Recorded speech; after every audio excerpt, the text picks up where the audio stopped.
Uh, Does drying and powdering them count? Or do you still we need to think put it drying and powdering does count, but notice that I'm still putting it in eating it. I'm still putting it into food, and I think, especially if you haven't worked with mushrooms, it's a really good idea to put it in hot food first. Anybody else who knows about mushrooms want to chime in on this or say something about this? I'm just curious why you take the powder and not the capsules. It just seems more convenient to take the capsules. You're still ingesting it. What a great question. Why do we put drugs in capsules?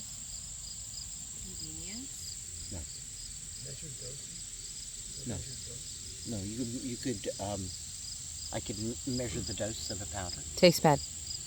We put drugs in capsules so they won't be digested. Because once a drug is digested, then what? Then it's not having any effect anymore. Right? So it's enteric. It's an enteric. We want it, even if it's not enteric coated. The capsule itself prevents the powder from being wet by digestive juices. And so it goes into the small intestine unaffected by digestive juices. Yeah.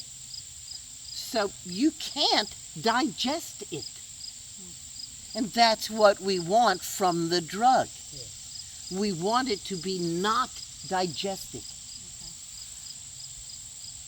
But the mushroom we want to digest. But the mushroom you want to digest. So I'm not just taking the powder, I'm moistening the powder.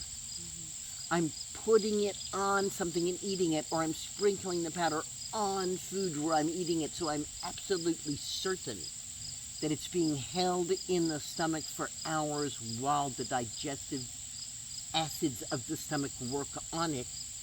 And another reason that we put a drug in a capsule is so we don't taste it, but not just because it tastes bad. You're right. We encapsulate drugs because they taste worse than Cotinopsis. They taste very, very bitter.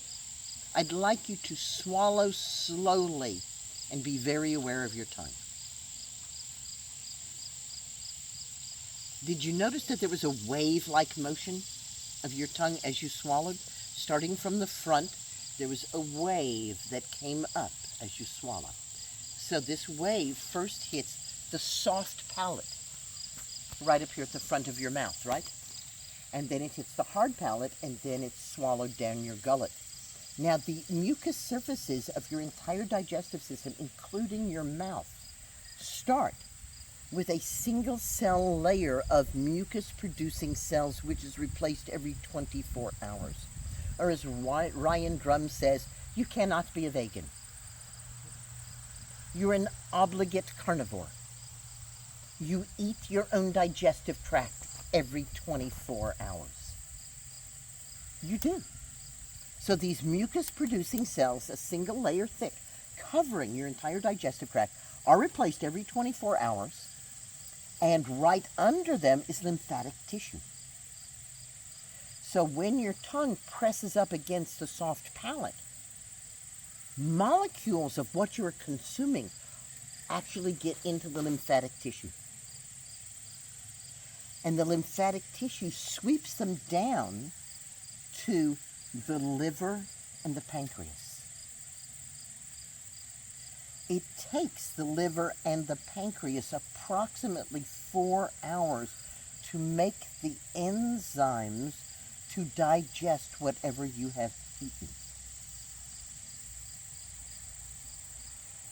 This is why we want to keep the food in our stomach for a significant amount of time, so that the liver and the pancreas can make the enzymes that will digest what we have eaten and free it up from the matrix and allow it to be passed into the bloodstream.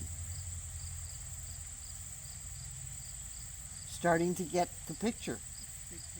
Herbs are not drugs.